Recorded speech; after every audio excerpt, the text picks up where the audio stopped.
You and Malfoy stand side by side at the back of the potions classroom as the door bursts open and Ron Weasley and Harry Potter come running in lead. "Sorry, sir," Potter says to the Professor Slughorn, the potions teacher. "Do you have any books left? Ron and I haven't got yours yet." Yes, in the cabinet," the professor says, pointing behind himself to the cupboard at the front of the room. Potter and Weasley rush over and scrabble for the newer book, and the professor begins to talk. "Well, class, today we are learning about different types of potions. Can anyone tell me what's in this cauldron here?" He lifts the lid off one of them, and the smell of cinnamon and flowers floats out and drifts over to you. All of the girls, Gryffindor and Slytherin, start to slowly walk toward it, except for you. Hermione Granger's hand shoots up. The professor calls on her. "Well, Professor, that is Omarania, which is the strongest love potion known to its kind. Everyone smells something different. For example, I smell freshly mowed grass and spearmint." She glances behind her. "Toothpaste." "Yes, Miss Granger," Slughorn says, putting the lid back on the cauldron. All of the girls stop moving. "Very powerful, very dangerous." Parvati Patil raises her hand. "Professor, what's that?" She points to a small vial of a potion that sometimes glows silver and sometimes gold. "Ah, yes," the professor says, taking it in his hand. "This is Felix Felicius, also known as Liquid Luck. One sip and you'll find all of your endeavors succeed." At that moment, Malfoy stands up straight from where he'd been slouching against the wall, the ring on his finger glinting. You send him a suspicious glance. What is it that he wants to do that's so important he needs that potion? "I'm giving away a small portion of it as a reward for anyone who can brew a perfect batch of living death." As you all begin working, you think about what you had smelled when the love potion was uncovered. Once Malfoy comes back from getting a few more ingredients for his potion, you catch a waft of cinnamon and flowers. The smell of love potion. Your face heats as you realize what that means. But that can't be true. You hate Malfoy. What can this mean? Once time is up, Professor Slughorn tests Potter's potion first. "It's perfect," he exclaims, presenting Potter with the vial of Liquid Luck. You are surprised to find yourself slightly disappointed. As you consider why, you realize that if you had won it, you would have given it to Malfoy.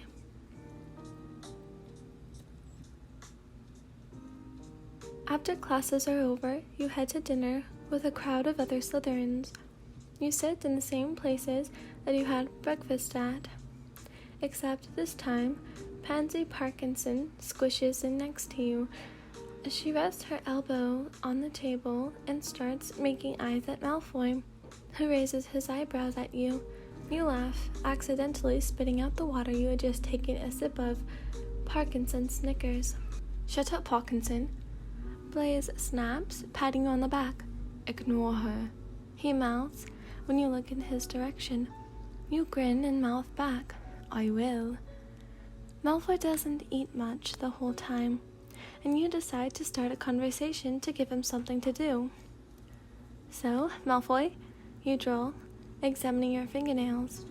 "At breakfast, you said you'd explain where you've been going." Malfoy looks down at the table.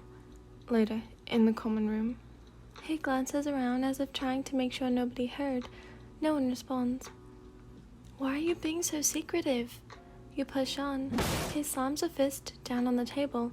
"I said I'd tell you later, and I'm telling you later. Just leave me alone, Ellen." People stare in his direction as he stands up and leaves the Great Hall quickly. "I'm going to follow him," you say, racing to catch up before he gets out of sight. You follow Malfoy through the halls and up the stairs, all around the school until he stops and stares at a blank wall. You peek around the corner, wondering what the bloody hell he's doing. But soon enough, a small arched door appears in the stone, growing larger and larger until soon it's the size of all the other doors in the castle. Malfoy steps inside, and once he does, you race over and slip inside the mysterious room before the door disappears again. Piles and stacks and mountains of things are all over the huge room. You see Malfoy walk over to something and whisk a blanket off of the strange cabinet.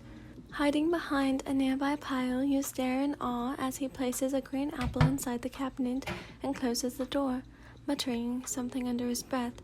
He opens the door again and the apple's gone. You can't help it. You step out from behind the stack of stuff. Whoa, what was that, Malfoy? He whirls around and points his wand at you. Who's the stalker now? He asks after he recognizes you. Why did you follow me, Ellen? You smooth down your hair, which is slightly disheveled from running down the hallways. Well, I was curious. That's not a bad thing, you know. He laughs slightly. Surprisingly enough, I do know. He steps away from the cabinet. Come with me. I'll explain everything.